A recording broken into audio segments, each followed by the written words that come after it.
Hello.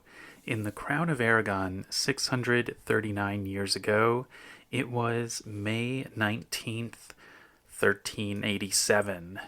My name is Jonathan Seyfried. I'm a PhD candidate in history at the University of New Mexico, and this is the Historian's Notebook, a podcast about how history gets made. Season 1 is titled Molt Cara Companiona. We're looking at a document from each day of the first year of the reign of King Joan I of Aragon and Queen Violante de Bar. Let's begin today's document.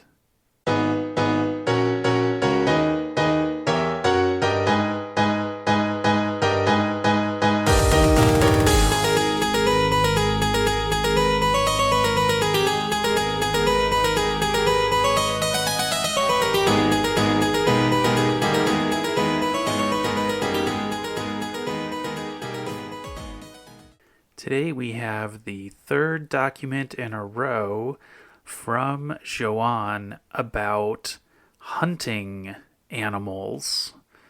So what does that say? I don't know. I mean, 3 days in a row he's writing to people trying to get some additional prestige hunting animals delivered. I mean, it certainly indicates that he expects that he'll be going out hunting into, the distant future. I mean, it's going to take a while for some of these things to arrive, so he's thinking ahead. He's thinking ahead to the summer months of going out hunting with the fun animals. Well, today's document is different from the last two in that it's in a different register. It's in the Curiae Sigilli Secreti, so the court secret seal, and honestly in the letter itself, in the dating clause, I can't really see anything different. It says Cielo Secreto. I mean, part of it's because this is in Aragonese. It's not in Catalan. So we have a slightly different way of expressing secret seal. But, I mean, it doesn't seem to be worthy of being in any kind of different category. It seems pretty much the same as the others. I will say that there's a different scribe, that we don't have Per de Benjure, but instead we have Bernardo de Jonguero as the scribe. The probata is your standard Dominus Rex Mandavit Mihi. So we have, I think, a letter that Joan was highly involved in, maybe even dictated.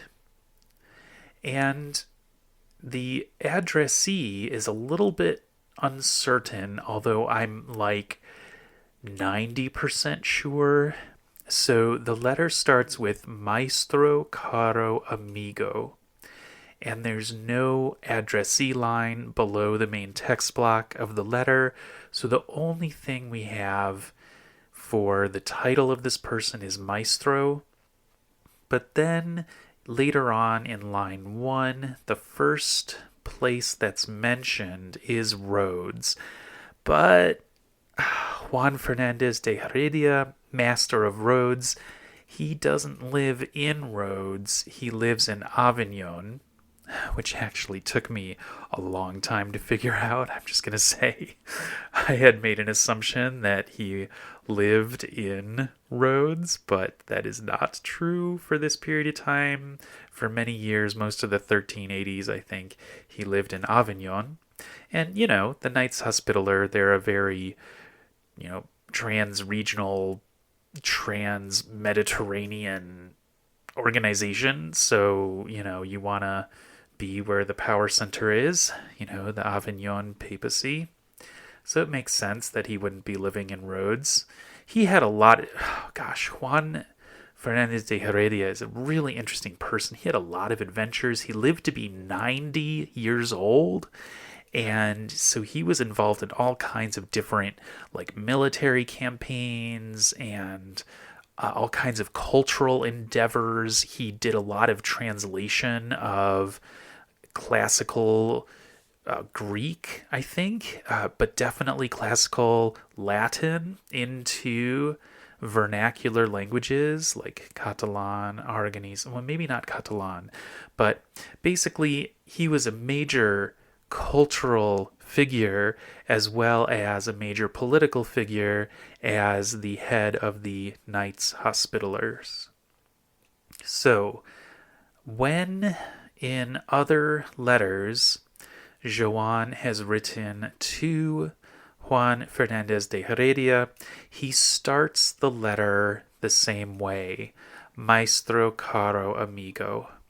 So I think that the fact that Joan in the letter is talking about animals, hunting animals that can be procured from places in the eastern Mediterranean, including Rhodes, and that he starts it with those three words, Maestro caro amigo, I think we can be 90% sure, and maybe others would be 100% sure, that this is a letter from Joan to the Master of Rhodes, Juan Fernández de Heredia.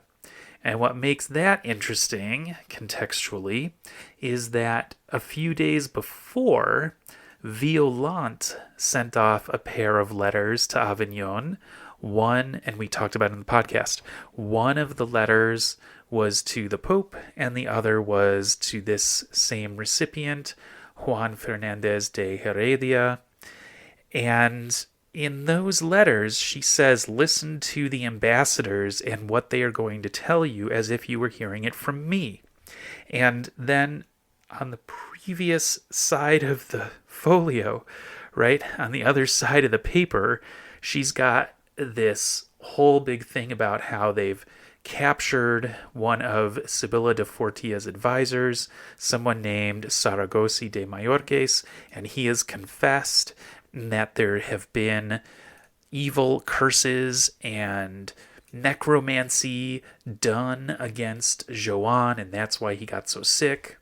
So basically, we have this urgent message from Violante to Juan Fernández de Heredia saying, please investigate, do something, gather some kind of resource, just take action in order to counteract the evil magic that was done against Joan. And then, a couple days later, Juan Fernández de Heredia would have received this letter from Joan himself, which says nothing about, hey, help me out here, I've been put under evil sorcery, and it says nothing about how he's been really, really sick and almost died a couple weeks ago, but instead says, hey, let's trade some hunting animals. And so this little letter, it's only about 8 lines long, from today, it starts out by saying, I would like to thank you for sending some Saker falcons. I didn't know what that was. When I first read this and I saw in line 1, falcones sacres, I was like, is it a religious falcon? Is it a sacred falcon? And then because of Claude, all right, so I will give the AI large language model its due. Because of Claude, I found out that there's actually a type of falcon called a Saker falcon. And this is one of the most popular hunting falcons. It's like paired with the peregrine falcon. So, you know, those are like the two major falcons for hunting, a peregrine falcon and a Saker falcon. Saker in English. So Joan got these Saker falcons from Rhodes, and I think, you know, I can defend this a bit more than maybe what it seemed like when I was making fun of it earlier, because it's not like Joan is just out of the blue saying, hey, I well, maybe he is. I don't know. I would like to talk about hunting animals and exchanging them. He did receive these. So basically, he starts the letter by saying, here in Barcelona, I have been given, or I can't quite tell exactly how to translate this, Han Aduito, but Claude said, here in Barcelona, they have brought 4 Saker falcons from Rhodes. And so he's received them, right? So he has maybe just today received these 4 hunting falcons from Rhodes. And then he goes on in this letter to thank Juan Fernández de Heredia for sending them. He's happy to get them. And in exchange, he is going to send to him, Joan is going to send to the Master of Rhodes some Spanish hunting dogs. So this took a little bit of doing to figure out, but basically in line, 6, there's this word podencos, and a podenco is a breed of Iberian hunting dog. It is a type of warren hound. I mean, this is all news to me. I was just looking this up. So I'm going to put links in the show notes to the Wikipedia page for the warren hound. A warren hound is a type of rabbit hunting dog. So basically, there's this particular breed of dogs from Iberia, and Joan is sending Juan Fernández de Heredia some of those, and then later in that line we've got some hunting dog breed terms, or maybe it's not even a dog, but I think it is a sorgui. So he basically genderizes these. So basically he says un sorgui e una sorguina masclo e femella. So if it wasn't clear from the endings on the nouns, like he specifies their male and female. So I think this is another word for a type of hunting dog, but I wasn't able to track down what a sorgui or a sorguina might be in terms of a dog breed that we would be able to recognize today. So Joan is sending those animals to Juan Fernández de Heredia, and what he would like in return, he actually puts earlier, he would like for Juan Fernández de Heredia to get, and this is kind of funny, 4 or more hunting dogs from Turkey. Yeah, it's in line 5, Turquia. So here it's spelled Turquia.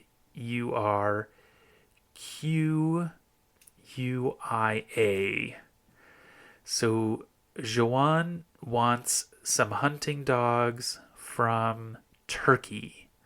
I don't know where he heard that Turkish hunting dogs are desirable, but it's pretty funny how he specifies 4 or more. And it's kind of like, don't send me less than 4. It's like at least 4 is what he's saying. So that's kind of funny. So, I mean, he is exchanging for it. So he's sending with the person who's bringing this letter. So further along on that same line after Turquia. All right, well, here's what comes right after Turquia. New sentence. Nos vos enviamos con el portador de la present. So he's saying, I'm sending with the porter, the carrier of this letter, And then he goes on to talk about the Podencos and the other. So he's sending 2 Podencos and then a male and female of the other kind of animal. So he's sending 4 animals. So maybe this is the logic. He's like, I'm sending you 4, and so I want 4 in return of the ones that you're going to arrange for me to be sent from Turkey. And so then at the end he says he's, very thankful for all of this, and that's it. So it's very much like, let's just keep trading hunting animals. Let's just keep this thing going.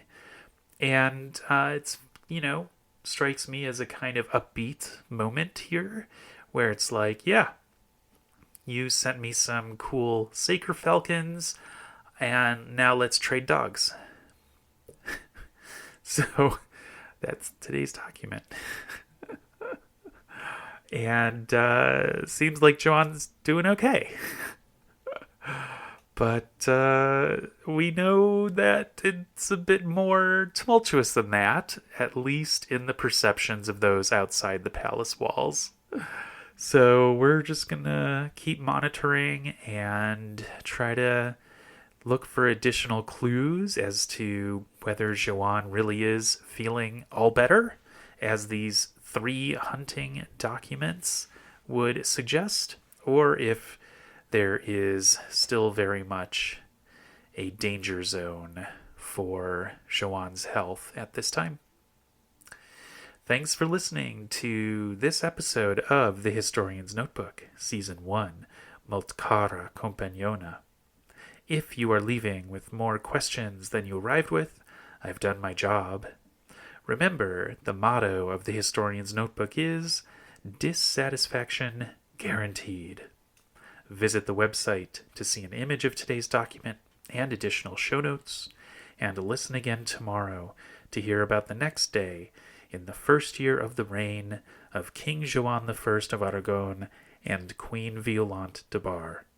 In the meantime, take care.